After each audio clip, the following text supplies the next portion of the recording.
Welcome to Healthy Families Devotions, Week 2. This week I want to talk about no drama. What do I mean by that? One of my wife's favorite movies is called Shining Through.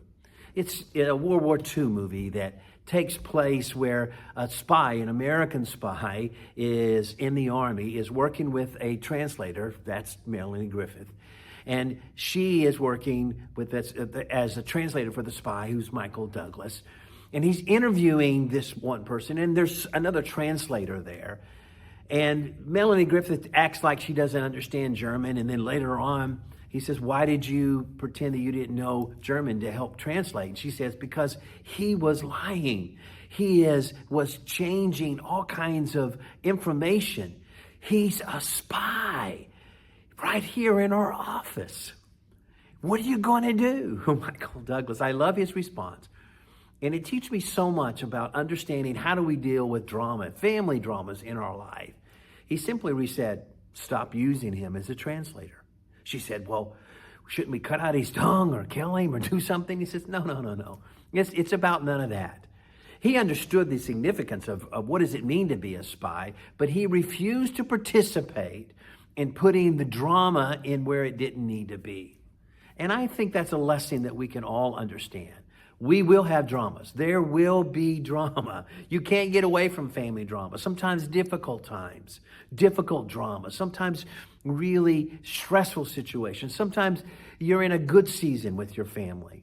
But everyone eventually in your family will deal with drama. The question is, what do we do with it? How do we live through this? How do we help? How do we change what is going on in our world with this drama that we're facing in our families? Sunday's message really dealt with understanding the new season that you're in and how in every new season, there has to be new levels of faith. So whatever season you're in, whatever good season or bad season or difficult season in your family life, you have to bring to that season a new level of faith. The old level of faith won't work anymore. You have to understand, I have to bring something new. How do I do that? How do I bring new faith in a situation that is really, really difficult? The answer is found in the very thing that we're trying to get rid of. And that's the drama, the situation, the problem, the circumstances, whatever is found in that difficult situation. How do we find new faith? The new faith is actually found in the family drama. You think that's crazy, really? That just seems backwards. I love 2 Peter chapter 1, verse 3, and it says, His divine power has given us everything we need for a godly life. His divine power has given everything we need for your godly life. You have that. If you're trusting in the Lord, if you're living from Him, you have been given His divine power to live through every circumstance. So when we're facing family issues and family dramas, we can actually bring new faith. Because in a few verses down from verse 3 down to verse 5, 2 Peter chapter 1, it says, for this very reason, make every effort to add to your faith. I love that. Because we have His divine power, we can add to our faith. We can increase our faith. We can bring a new level of faith. Literally, this verse says, apply all diligence to your faith. Apply all diligence.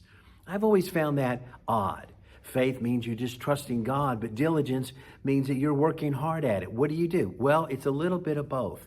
You need to apply new levels of faith to every different circumstances you're dealing with. The new drama means you need a greater level of faith. Are you adding faith, or are you adding fear or fretting in difficult situations in your life? Like I said, Michael Douglas understood that this was a serious situation. But he didn't want to add and participate into that drama. He just said, I got things to do and I'm going to move on. Wow. Imagine if we approached family dramas the same way. I'm just going to add faith here. I'm not going to add more to the drama. I'm not going to add yelling or screaming or fussing or my plans or my manipulations. I'm not going to add any of that. I'm just going to add faith, trusting in what God can really do in my life. Are you adding faith? Is that what you're adding? When your efforts are there and you're looking at the situation and you're trying to deal with how do I make this work out and how do I turn all this around, what are you adding? His divine power has given us everything for your life, for your godly life. If you just learn to say, God, I'm going to trust you. I'm going to add faith to this. I'm not going to add fear to this situation. Make every effort this week to just add faith, trusting God, a new level of faith, and watch and see what God will do. God bless you.